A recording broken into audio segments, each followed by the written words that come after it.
A pleasant good night to everyone. Thank you so much for joining us again for this another edition of our Facebook live session, right? And this is our Business and Finance Bootcamp Facebook Live. And we want to thank you so much for joining us. We want to encourage you at this time to share the link to the program tonight. We have a very, very interesting discussion we want to talk about, and that is children and finance. Children and finance. So share the link with your friends and family members. Mr. Shane, are you ready? Yes. Okay, let's get down to business.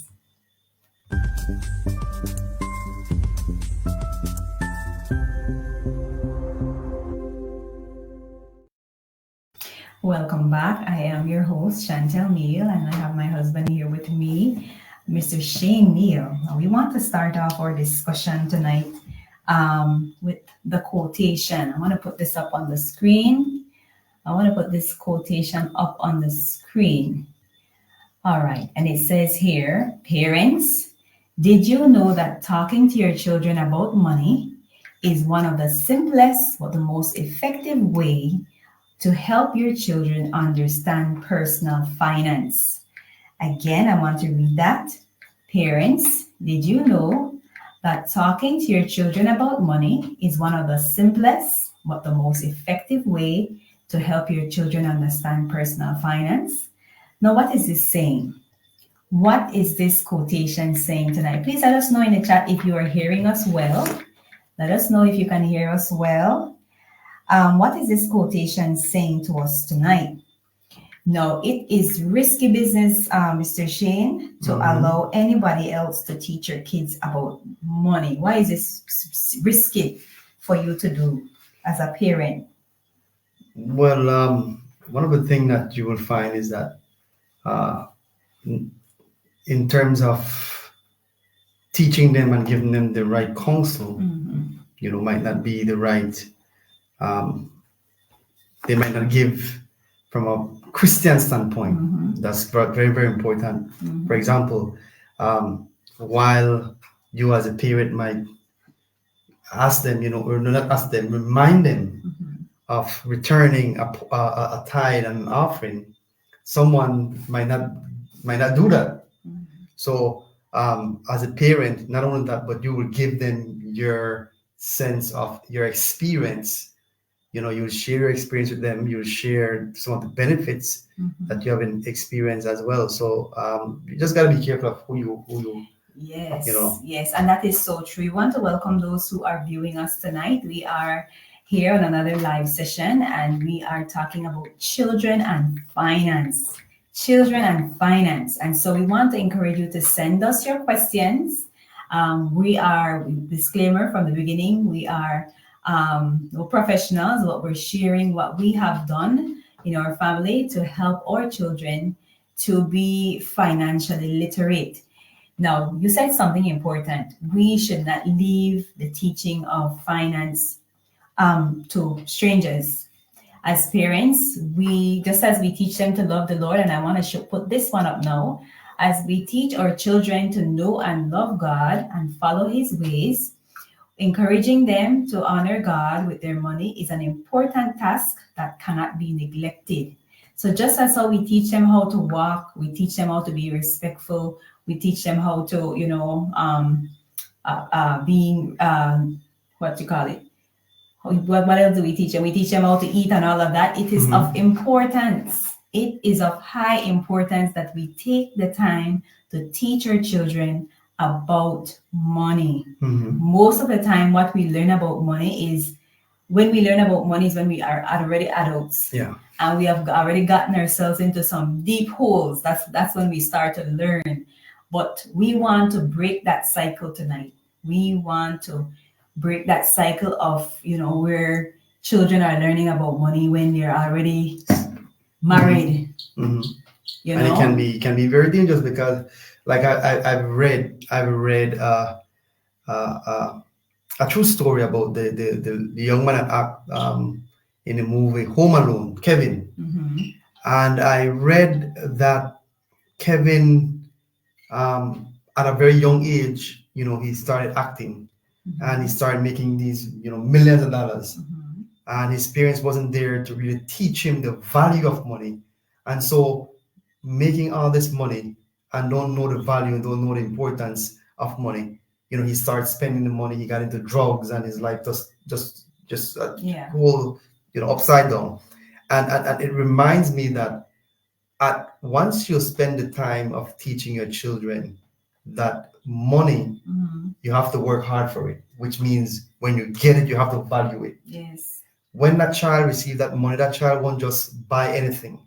That child will take his or her time to say, all right, I have this amount of money, but the item that I want to buy costs this amount, which means it might use up all of what I have. Let me see if I can buy something less expensive that I can still have something. That's when the child is aware of the value of money. They won't just say, Mommy, I need, a friend at school has this nice footwear, and I need that footwear because I want to be in the group. And when you check the price is so high, the child will say, Mommy, you know what? I saw so and so have this price of shoe, the nice footwear, but it looks expensive. Don't worry about it. Maybe you can get something cheaper, because the child values the money. So when you teach your child the value of money and how money is not something that is picked up off the street or pulled down off the tree, the child literally takes his or her time in trying to find ways of how they could actually not just spend money but use money where it is necessary. Yes. And I want to say, one of the quickest ways you could kill your grocery budget is by taking your child with you to grocery shop. One of the quickest ways you could run out of your grocery money, or any, it doesn't have to be grocery. One of the quickest ways you could run broke is taking your child out along with you when you're going shopping. Most parents leave their children at home. But listen, that doesn't always have to be the case. It doesn't have to always be the case, because if you teach your children about money, when you take them to the grocery store, they will understand. They will understand. They will not throw tantrums. They will not fuss for this and fuss for that, because you have taught them from home the value of money. You have taught them how to work, and they have an understanding that the monies that you have is for groceries, not for snack, not for anything else. So a lot of times parents run into trouble because they have not been teaching their children about money. And so when it comes to when you have to take them out and they are throwing tantrum because they want this, they want that, that should not be. That should not be. So tonight we want to break that idea of holding back information on financial literacy on your children. Teach them about money. Teach them about money. Teach them about money. Now I want to ask a question. I want those in the chat to show me your answer. Give me your answer. I know a few people are on the chat and we want to say hi at this point in time. I see Miss Des is with us. Miss Des is with us. A pleasant good night, Miss Des. And I also see Noreen. Noreen Pasley is on with us. A pleasant good night to you, ladies. We want to invite you to share the link tonight. Now let's show this one. This one says, at what age is the best time to teach your kids about money? As early as possible. As early as possible. When was your first time you learned about money? To be honest, my first time I really learned about money was, I would say, from primary school. Okay. Growing up, we six or seven of us, we didn't have the luxury of be able to just go to the store and just pick what we want or have the best thing. But what my parents made sure that we had what we need. And me at a certain age realized that money wasn't there like that. I was able to look and say, what, we don't have the luxury of having this large amount of money.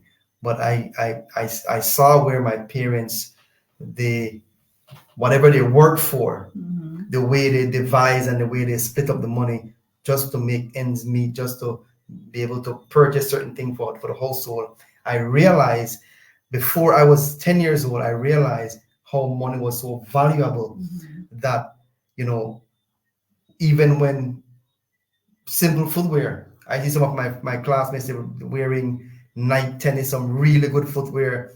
And, you know, my brother, my sibling and I, we used to wear the 1995 tennis. I know about those. The 1995 tennis and the school bag that cost $15.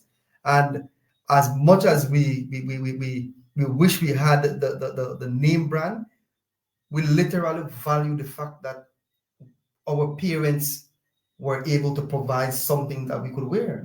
And so I used to wear those footwear proudly because I've seen where my parents, they have worked so hard, and if they could provide the best, they would do that, but they provide the best that they could afford. And so for us, we value that because we saw where our parents wasn't just squandering money, but they used what they had as a means to provide what they could have at that time. And I think, to add to that, I think where parents get into trouble is that we are not being real with our kids when it comes to finance. We are not being real with our children. You know, we try to, I always hear people saying, I'm going to give my child a better life than I had before. What was wrong with the life that you had? Did you die? Did you not get what you needed? You know, and so we have to cut that mentality. Give children what they need. Give children what they need and what you can afford. Some parents putting their hat higher than their head to try to keep up with the wants of their children, not teaching them the value of money and the importance of finance. You are doing your child a disservice when you do not educate them about money. Time will come in their lives when they will have to get up and find that money, and most of the time they come right back to mommy or daddy because they don't have a knowledge, you know. And so parents, my plea tonight is for you to take time to sit with your kids and teach them about money. From the time they know how to count numbers, it's the best time for you to begin that conversation, little bit at a time. Help them to understand, well, this is a shilling, this is a dollar, and then you help them to be able to understand money itself. So try not to put your hat higher than your head. Provide your children with what you can afford. True. I could remember 2 months ago, Sean's birthday was coming up, and he had a long list of things. He had a long list of things that he wanted for his birthday. And I sat him down. I said, brother, we don't have the monies for that, but this is what I can provide you with. I can provide you with a cake. We can provide you with some little juice for you to eat cake with your classmates. And that was it. That was it. And he appreciated. And he understood. So when we think that our children will not understand, when we think that our children will hate us because we don't give them what they want, that's just the enemy. That's just the enemy giving you parental guilt. They will appreciate the time you spend with them more than the things that you buy. Don't you notice it at Christmas? Yeah. Don't you notice at Christmas? Christmas, I don't waste time on buying toys. I don't buy toys. You know, I leave that to my mother-in-law to do, and she sends money and buy toys. But my children understand we don't spend money on toys because toys are waste. You know, 1 week they have it, next week it's broken up and your money is gone. But so let's use wisdom. Just to add to what you were saying, as Ms. Neil, you know, out of both of them, out of Sean and Shamar, well, Sean is older, but he understood and he understands what the value of money at one point. You know, he looked and he said to us one time, I remember, he said, Mommy, he said, I noticed so we're not home in Belize where we used to, you know, where we used to could afford a lot of good stuff. And he said, I noticed that we're here and you guys are working, you're not making anything, which means we cannot ask for anything because not much money is available. And that's because kids, when sometimes we shouldn't just look over the child to say, you know what, I'm not going to waste my time to teach him or her, because they would understand. You would be surprised to know that the child is there watching and noticing that mommy and daddy is struggling. They're struggling, And they and they understand. understood to say, you know what, you know what? I realized that when we were back home, things was much better than now. So I gotta be careful of what I ask mommy and daddy for. And so that's Sean's mentality. That one day he came home. Remember, one day he came home and he said, Daddy and Mommy, you know what? I did some drawings and I sold them because I just so I can make some extra money. He understood the value of money, that without money there's little you can do. And so him understanding the value of money realized that I have to be conscious of what I ask for. And not only that, because I understand the value of money, that money is not given to me just like that. You have to work for it. There has to be something that must be done for me to get it. Yes. And hence the reason why right now Sean is he has his savings. Yes. He sell his drawings, $100, $50, because he understood that, guess what? When I need something, I work for the money, and once I have the money available, then I can buy what I need. And that's right. what you need to do. We are here emphasizing that once your child understood the value of money, knowing that in order for me to get this has to be done. If this is not done, then I won't get this. I won't get the money if I don't put in the work. That's right. That's right. And you said something key. Your children look at you. They are watching us. They're watching us to see what we do with money, how we handle money, and we are their role models. What we do with money is what they will do with money. So again, I want to reiterate. I want to say that be real with your kids and money. If you don't have it, don't go be borrowing money to give them what they want. Just say that you don't have it. Just say that you don't have it. Let them know it's not something you can afford right now. All right. So we have Kimberly in the chat. Good night to you, Kimberly Wallace. And also Kevin, our brother-in-law. Thank you so much for joining us. We want to encourage you as well to share the link. All right. Miss Des has a comment. She says, totally agree. And it's true. We have a responsibility as parents to teach our children about finance. Don't leave it up to people on the street to teach them, because they will learn the wrong way. They will learn the wrong way, and they will go down into a financial hole if they don't learn the right way. And one of the hardest things for a parent to see their child or children grow up to be adults and like struggling. Yeah. And so even when they get older, they might not really grasp the concept as what we would say like 100%, but they have an idea of how they could take the little that they have and try and stretch it as much as possible.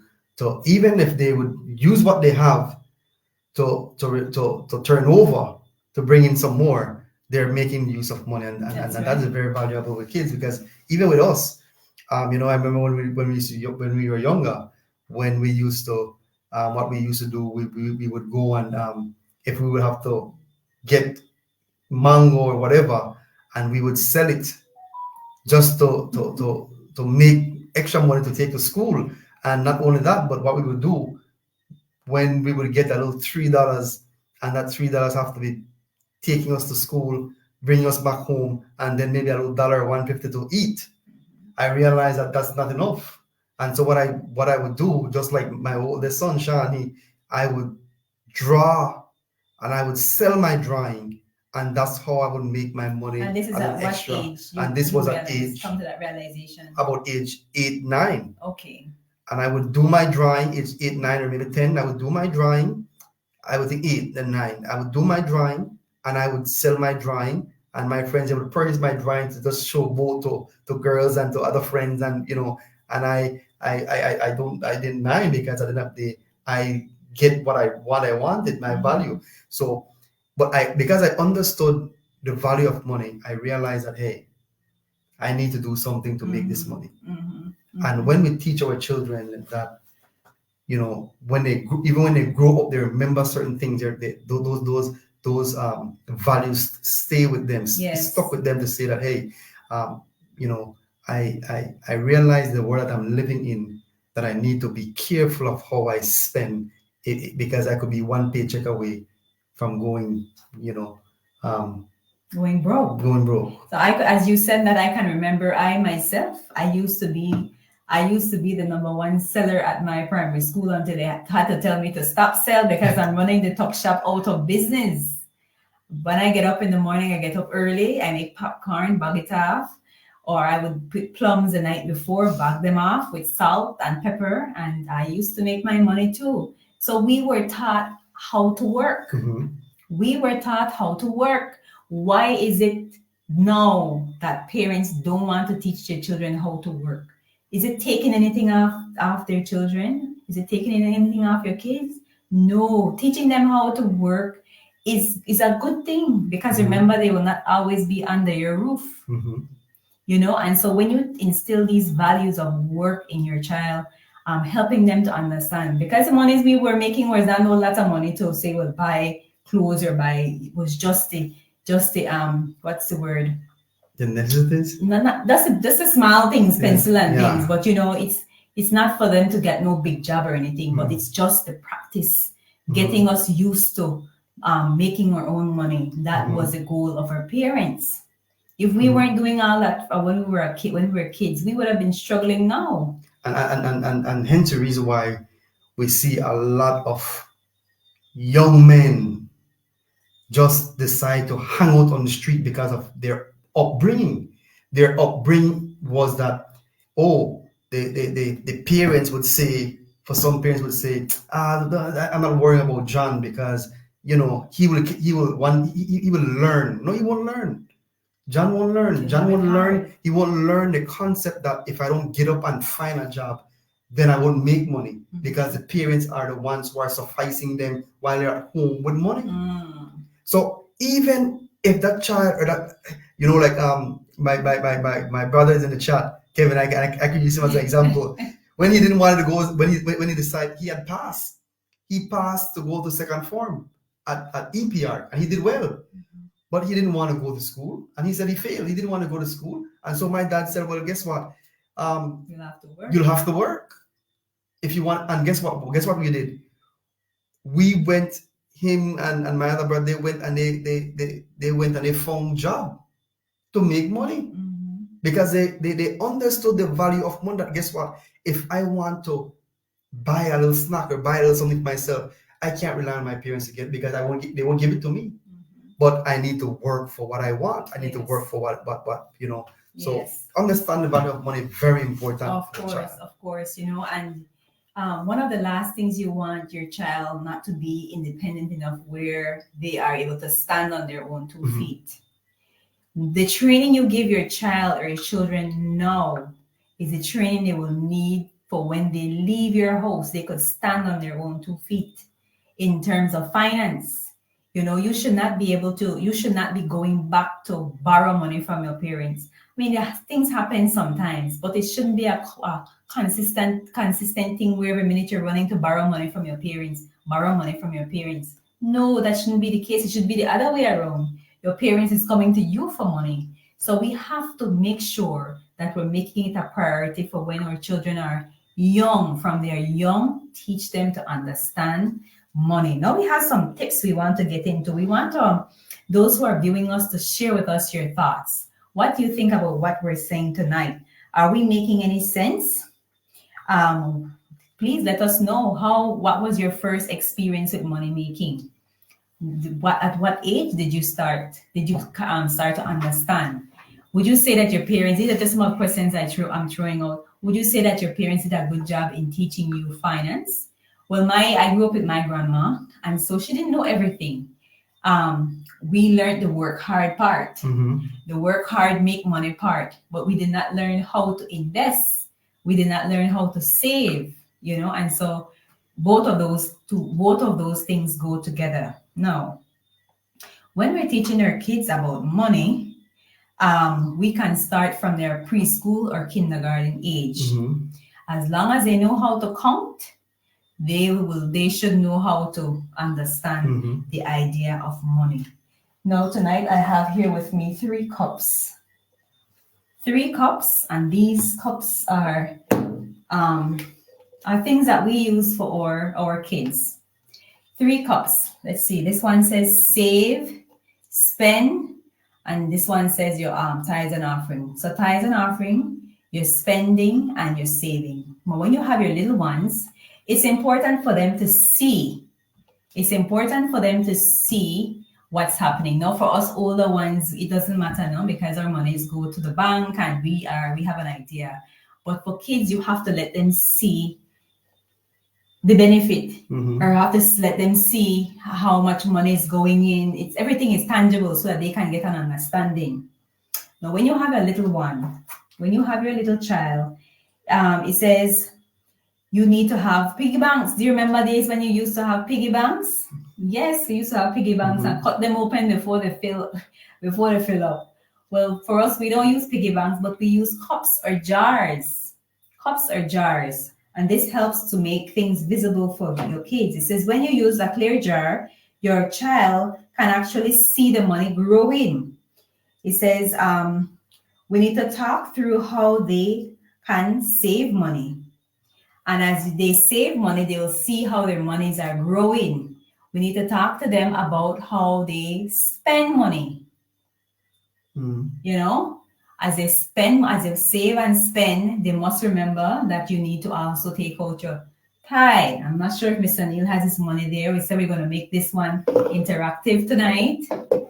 We're going to try to make this one interactive tonight.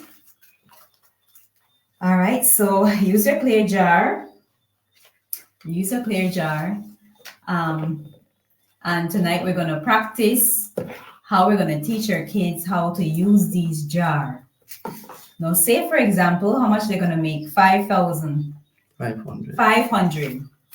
These are 500 Jamaican dollars. We are in Jamaica, for those who don't know. So you make 500 Jamaican dollars. And now we need to make sure that they take out their tithe. And that would be $50. $50. You take out the tithe, you put in $50 in the cup. $50 in the cup.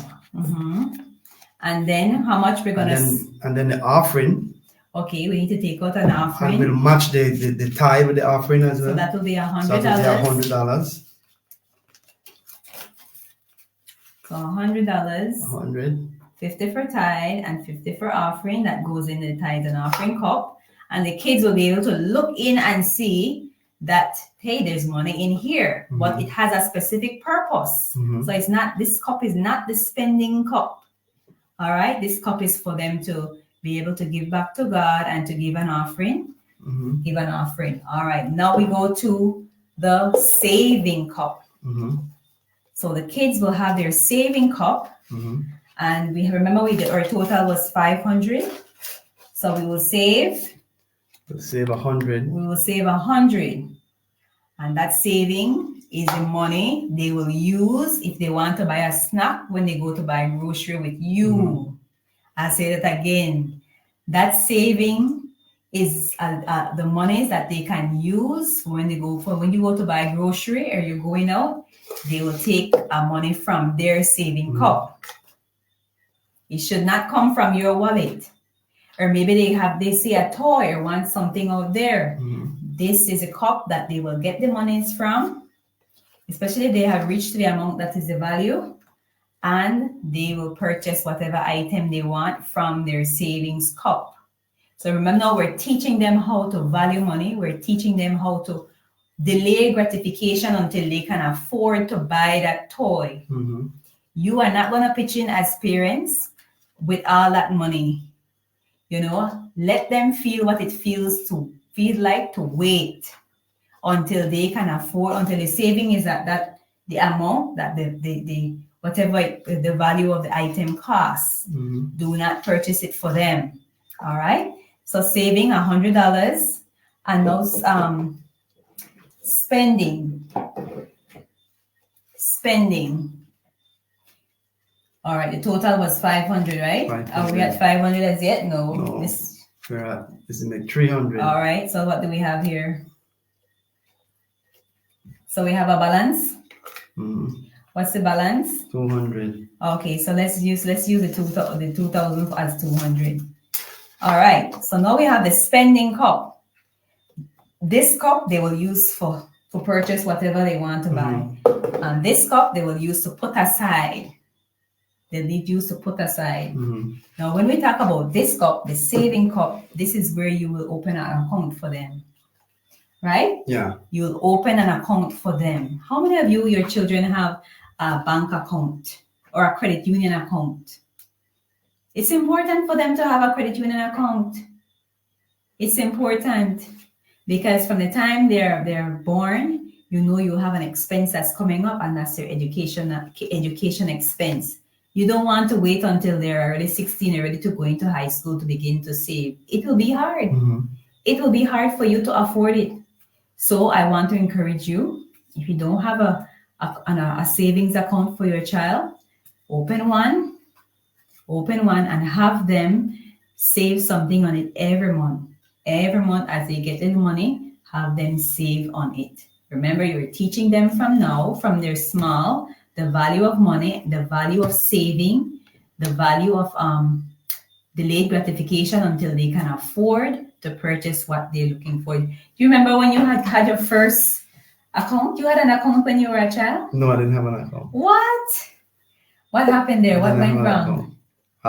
As I had mentioned, things were hard. Things wasn't that bright. Things wasn't that good. Yes. And so it was just basically to just make sure they have things to eat.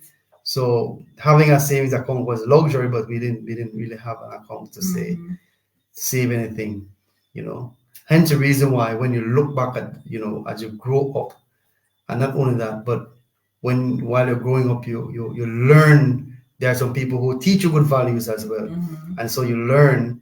And when you learn, you compare that with what you went through as a child, and then you can adapt those principles and those practices as a means to say, hey, you know what? I didn't have an account as a child, but now that I'm getting older, I see the benefit in having one, and so you can put that forward as well. So even though sometimes your parents didn't teach you it, you can still learn from along the way from other people some of the good practices that would be able to benefit you as you continue in your life.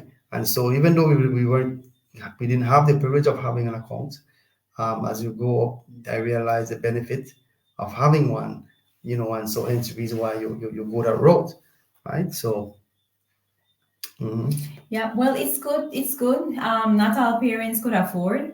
But let me tell you, in this day and age, 2024, there is no excuse for us not to know about money. Your parents did not teach you, but the internet is loaded with information. So you can go and research and learn for yourself. There's no excuse. You can't blame your teacher. You can't blame your parents.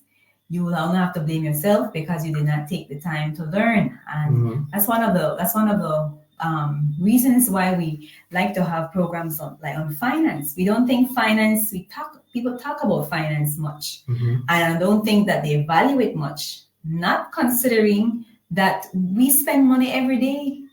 We spend money every single day. Every time you move is money. And so you cannot take learning about finance for granted. We have to learn to spend it the right way, or else you will never have. Yeah. You will never have. And so we want to set up our children. All we can do is to give them the knowledge. Demonstrate it, practice it. Practice good money spending at home. And when they get on their own, they will be the ones to, make their own decisions with whatever they want to do in life. Now we have a comment there in the chat. Noreen had posted something. It says, yes, make a lot of sense. He says, I learned about money in primary school too. Good. And so good. And I wish that our primary school would do more. We have a lot of subjects that are taught. But finance is not one of them. Not only the primary school. Budgeting and finance is not one of them. I think even within our church, our church, we don't spend time teaching.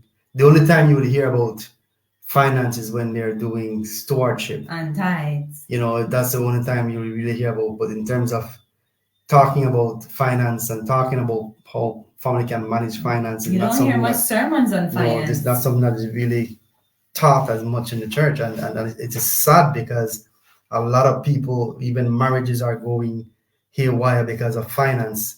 There are people who have business who are going bankrupt, but even within our church because of finance. Mhm. And so, if they only knew of how they could manage their finance better, it will help them to be able to at least survive or have their business open up a Yeah. little bit longer. But we teach every other thing else, and we point out every other thing else, and yet we forget to remind people, and what is sad, Miss Neil, is the fact that even the Bible, even God talks about managing, how we manage our finance as well.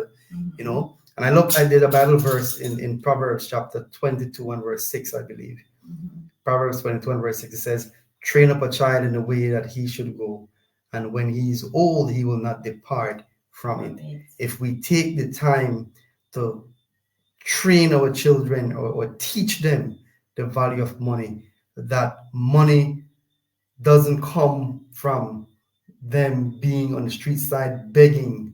Money, it should not be accumulated from them, stealing from people, or robbing people. If we would only teach our children that money is earned by doing an honest living, an honest work, you will see how that child, their mind or their mindset changes. So, as parents, it is our obligation to teach our children how to manage finance, how to be able to, whatever money that they would earn, how they could take it and just manage it so well that that money is not just spent and then they Yeah. can't explain where the money went. Yeah. You know. Okay. So let's do a quick review as we move on. And we want to thank those who are joining us tonight. We encourage you to share the link to the program.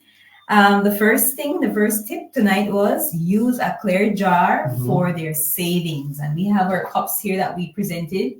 A clear jar for their savings, one for spending, one for tithe and offering, because they must give back to God, and one for saving. All right. Next one is to set an example with your own money habits. Mhm. Remember we mentioned that? Set an example. Show them the cost of stuff. Mhm. Show them the cost of stuff. When we go into the store and they want this, they want that, you ask them. I ask many little ones, show me where your money is. Mhm. Do you have money to buy that? That's the first question I ask them.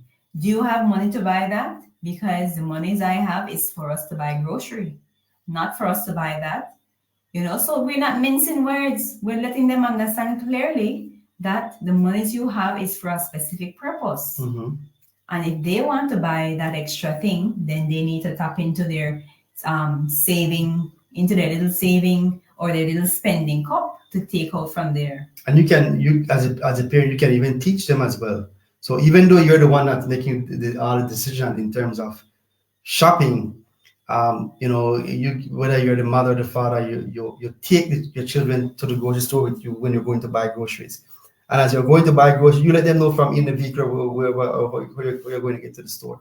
Let them know, guess what? We only have $100 to spend. Mhm. I can spend less, but I cannot spend no more than 100. Mhm. And so with that, the child, so you can tell the child, guess what? So today you will help me to be able to stretch this money, which means we'll be looking for items. Even this are what we're going to find at the store, but we will try to find the ones that are reasonable. So if we're going to buy a tin of tuna, look at the tuna that is cheapest. Mhm. And so you're teaching the child now to not just grab any tuna, but to find the tuna, and the child pick up more than one tuna. Mommy, look at this one. All right, how much that one costs? The child will go back and find the price on the cost of tuna. So you're teaching the child to watch the prices. That is important. Not just grab item, but teach your children to watch the prices. So when you take them to the grocery store, have them be a part of the selecting of items. Mhm. So when they pick up an expensive items, John, Susie, We don't have money for that. It's too expensive. Or pick something that is cheaper. Yeah. So. All right. I like this one. This one says give commissions and not allowances. Though we've heard a lot about allowances when we were kids, but what's the difference between the two? It says you can pay them commission based on chores. Don't just give your kids money because you can give them money. Give them money for work they have done. True. Because then you are raising kids who feel that they are entitled. Is that the word? Who feel that they're entitled, and I can get money as I please because my parents are rich or my parents are millionaires. Don't just give your kids money because you can give them money. Let them do a chore. And then you have chore that requires payment, because some of them will say every little thing that they do, they would want a money. No. You give them a list of what the chores, the payment chores are. And then they have a list of chores that they do that it will not require payment because they have a responsibility to fulfill in the house too. And even when they show initiative of doing things, for example, let's say the child, the child decide to just help you, hang out clothes, or the child decided to just go in the yard and grab the rake and start raking. You didn't give the child a command to do that, but the child took initiative. You reward them because the child decided to do it on his or her own. So that's where you as a parent will see that, hey, this is a child. I can see that this child has some sort of discipline. So you're basically rewarding their discipline to the fact that they're not creating that habit of being lazy. Because once the child is lazy, you're running into trouble because the child will feel as though mommy and dad will have to mind me. And don't give them allowance. You have some parents that come every evening and every Friday and they split up that salary, and then they just put that money in the children's hand. No. They have to work for that money. They have to work for that money. Give them commissions for doing things like cleaning their room, mowing the grass, taking out the trash. Give them commission. This one says avoid impulse buys. And for parents, we fall into this trap a lot. And again, we go back to teaching them about financial literacy from home. So when they get to the store, they already have an understanding now, I won't ask for that because we don't have money for that. And it's not something I need. True. And that's, for the past couple of days, I've been picking up Sean and Shamar from school, especially when I pick up Shamar. As soon as I pick him up from his class, the first thing he would ask me, Daddy, do you have your wallet on me? And I have my wallet on me, and I said to him, I don't have my wallet on me. And once I would say that, he realized that, guess what? I don't have wallet on him. Well, I don't take my wallet either. I don't take my wallet because I know what he wants. We have 2 boys. For those who knows well, we have 2 boys, and we already know which one is a saver, which one is a spender. And so Sean already grasped the concept and is understanding the value of money, but Shamar is not there as yet. He had a $50 and that money burned his hand. That money burned his hand. Every day he talked about spending that money until eventually he spent the money. All of it. So there's nothing in his savings cup, nothing in his spending cup. He is completely broke. So we have to go back to the drawing board with Shamar. And so that's how it goes. They will not learn everything one lick. We just have to be consistent. We have to be consistent. Now, what you should have said to him, yes, I have my wallet, but you're not getting anything because you get snacks at school. You are sent to school with snacks. So there's nothing that you need. So he had gotten you on that one. He had gotten you on that one. He did, because once I said I don't have my wallet on me, you know that he's not going to get anything. Just be real. Be real with your children. I have my wallet, I have the money, but my money is not for that. And they'll understand. Avoid impulse buy. Now, what does this mean? You go to the store, you see a cute dress or a cute shoes. Your child look at yours and say, can we buy this, please? Pretty, please. And they give you all the cute faces and all the cute smiles and everything. And our hearts begin to melt and everything. And by the time you know it, you're buying that toy, you're buying that shoes, you're buying that shirt. That is called an impulse buy. You did not plan on purchasing anything like that. And so the child came and begged for it, and you fell to their trap and purchased it. Impulse buy. Avoid doing that. How many times do we find ourselves as parents impulse buying? Quite often people find. Yep. Yeah. How many times do we find ourselves impulse buying? All the time. And so we have to stop falling into the trap of buying on impulse. All right, the next one, stress the importance of giving. How can we help our children to understand finance? Finance is not only about collecting and spending. It's not only about spending. You know, we have to learn to give as well. And that's where your tithe and offering comes in. And the tithe is given to God, your offering as well, but you can give to someone. So teach your children how to give. Teach them how to give. Teach them how to be generous. All right, how about teenagers, Mr. Neil? How about teenagers? We spoke about the little ones. How do we teach our teenagers to understand or to come to an understanding of financial literacy? Well, they're older. Yeah. In that regards, while the younger ones, they might, you teach them from the Bible. So once they are, especially for those children who are Christian, teach them from the Bible. You let them know, hey, even in the Old Testament, God had mention of how we have to budget our money.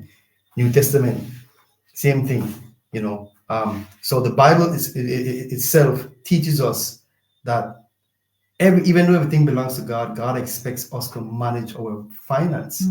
And once you can show them from the Bible, and they'll be able to say, oh yes, the Bible, and they come to terms with that, it will allow them, and it will allow them to want to try.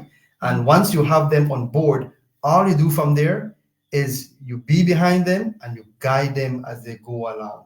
But you have to, teenagers and they are different. You can't just tell them.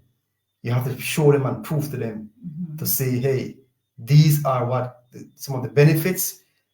This is what God requires, and you have to show them evidence for them to really gain the concept. If not, telling them, you might not get as far. That's true. And one of the things I can say about teenagers, we don't have teenagers as yet, but we've been in a space where teenagers are for some time, and so we can shed a little light now. We need to teach our teenagers how to be contented. And this is such a challenge because as teenagers look at Facebook and all those platforms, they're seeing what others are getting, and so they want to be able to have that fancy shoes and have that fancy this and fancy that. And so we need to make sure that we're teaching them how to be contented with what they have. And you might be saying, that's easy to say, but when you have a teenager, it's not that hard. They have a better understanding, so it should be easier.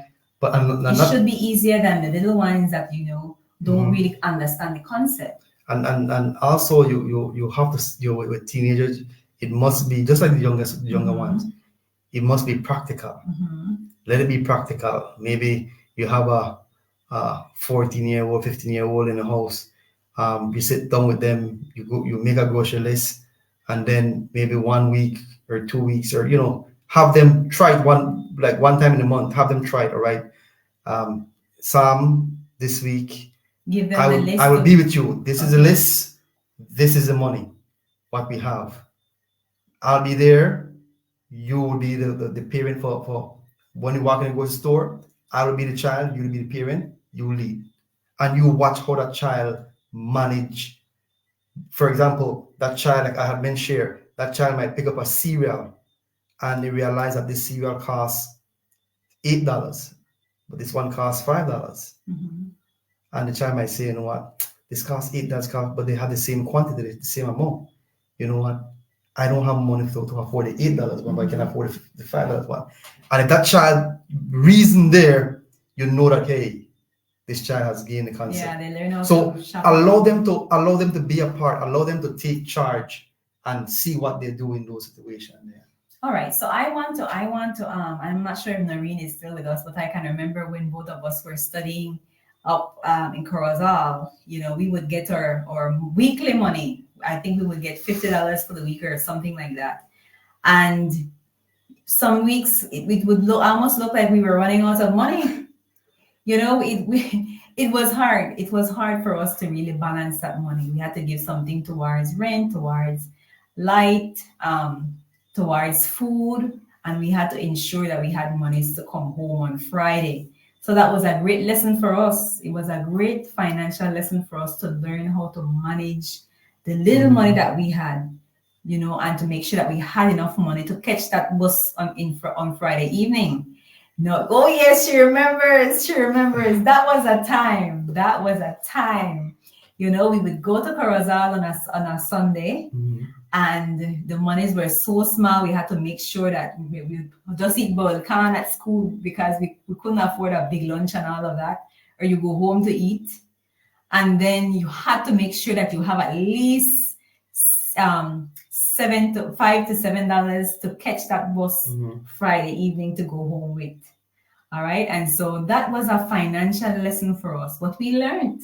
We learned. And so these are little things. You have to begin to entrust your teens with bigger responsibilities, especially when it comes to finance. All right. And so this is how they will learn. Give them the allowance or commission, let me say. Give them the weekly commission. Of course, they would have made that money because they had washed the car or something. And see how they manage that money. They should not be coming back to you for extra money before the week is out, especially if they go to school. They have to be able to manage that money. So begin to entrust them with a little and to see how good they do. All right, give them that full money for school for the week that they need to catch bus or buy food, and see how they manage. Now, do you remember your time, at high school? I remember sometime you're hitchhiking in the evening because you run out of money. And so you have to hitchhike in the evening, and even sometimes I would have a little extra. I would have my bus money, but I realized I could save that up, and by the end of the week, I have a good little $10 because I saved my money that I would take the bus to go back home. Good. So it's just about, as watch how you spend money. Once you have learned that money is value, the value of money, you will realize that the things that I do with it, I just need to be mindful of it. No, so you have some parents, as we're winding down here, you have some parents who take on the full responsibility of paying for their kids' college. Not everyone can afford to go to college. I know for you, you had to pay your way. You had to pay your way. Now you have some parents who borrow loan, go into debt to pay for their child's college, which I would say is an honorable thing. But if it's not something you can afford, then you have to help your child to understand, hey, I can only give you high school. You will have to work your way to pay for college. Then it's going right back to square one, because that's what we have mentioned. That why is it that, when a child is in school, it's fine. But whenever summer would come along, let that child know that your summer is work. You can't work for, but whenever summer is coming around, you don't have holiday because someone needs to pay for your bill, your school fees, which means you're teaching the child responsibility even in high school. I had a student, I'm not going to call her name. I have a student who she was even in high school, at Ladywood Technical High School. She go to school in the morning, and when she come back home in the afternoon, sometimes she would be at the Chinese store, still in her uniform, working. But she learned the concept of the value of money. Yes. That in order for me to continue to study, I need to make money. And so she learned that, and now she was able to finish, and she's still working. Friends, as we close tonight, we just want to thank you so much for taking out the time to sit with us. I pray that something we had said tonight might have, been an encouragement or, be of some kind of help. And we want to say that as parents, we are called with a great responsibility to not only teach your children about God, but to also teach them about the importance of finance. You want that when your child leave your home at 18 or whatever age, they're able to manage on their own. They're not running back home to borrow this, to borrow that, or especially monies, because you have spent the time to teach them all they need to know about finance. All right. And so with that, we want to close our show. And we want to remind you that, teach your kids about money from early. Teach them about monies from early. Do you have any final comments? Well, as what the Bible says, if we do our part, train up a child, if we take the time to show them and teach them the value of money, I believe that would save them some heartache, save them some debts and so forth. Yes. In the longer run. Yeah. So with that, we want to say a pleasant good night, and we'll see you in the next one.